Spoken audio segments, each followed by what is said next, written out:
दोस्तों सच में Nepal cricket team को बहुत ज़्यादा सपोर्ट कर रहा है आईसीसी, और सपोर्ट करेगा क्यों नहीं, क्योंकि नेपाल क्रिकेट का फैन जैसा किसी भी देश का फैन नहीं है।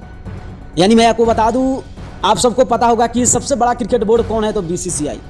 और बीसीसीआई को सबसे ज़्यादा सपोर्ट मिलता है। और उसके बाद अगर फैन फॉलोइंग की बात किया तो पाकिस्तान था, बांग्लादेश था, श्रीलंका था, वेस्ट इंडीज़ था, ये लोग बहुत ज़्यादा था।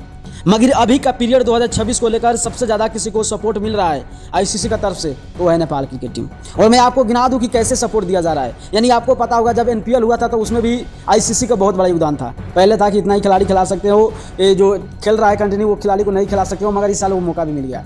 और इतना ही नहीं, नेपाल क्रिकेट टीम को सपोर्ट करने का सबसे बड़ा रीज़न है कि नेपाल में अभी क्रिकेट को लेकर बहुत ज़्यादा चर्चाएं चल रहा है, और नेपाल क्रिकेट में उत्साह ज़्यादा है क्रिकेट को लेकर, क्योंकि नेपाल क्रिकेट टीम जिस तरह में अभी प्रदर्शन कर रहा है, जब से वेस्ट इंडीज़ को लगातार दो मैच हराया है, तब से यार आईसीसी सोच रहा है कि हाँ यार कोई है जो इंडिया के बाद कोई ना ले सकता है, तो है नेपाल क्रिकेट टीम। और नेपाल क्रिकेट टीम का तारीफ बनता है। नेपाल क्रिकेट टीम को सपोर्ट करने का बहुत बड़ा रीज़न हो सकता है, क्योंकि एक बहुत बड़ा मैच होस्ट करने को मिल सकता है नेपाल को, और जब बड़ा मैच होस्ट करने को मौका मिलेगा नेपाल को, तो एक बड़ा पर्दा होगा। और देखो इस तरह के देखा जाए, नेपाल में अभी स्टेडियम को लेकर बहुत सारे जोरों शोरों से काम चल रहा है। पहले टी ग्राउंड को अच्छा बनाया गया, उसके बाद बहुत सारा ग्राउंड है जिनको बनाने का प्रयास किया जा रहा है, और बना भी रहा है। आईसीसी उसमें मदद भी कर रहा है। इसीलिए बोल रहा हूँ कि दोस्तों नेपाल क्रिकेट टीम को सबसे ज़्यादा कोई सपोर्ट कर रहा है तो वह है आईसीसी, अभी खुलकर सपोर्ट कर रहा है।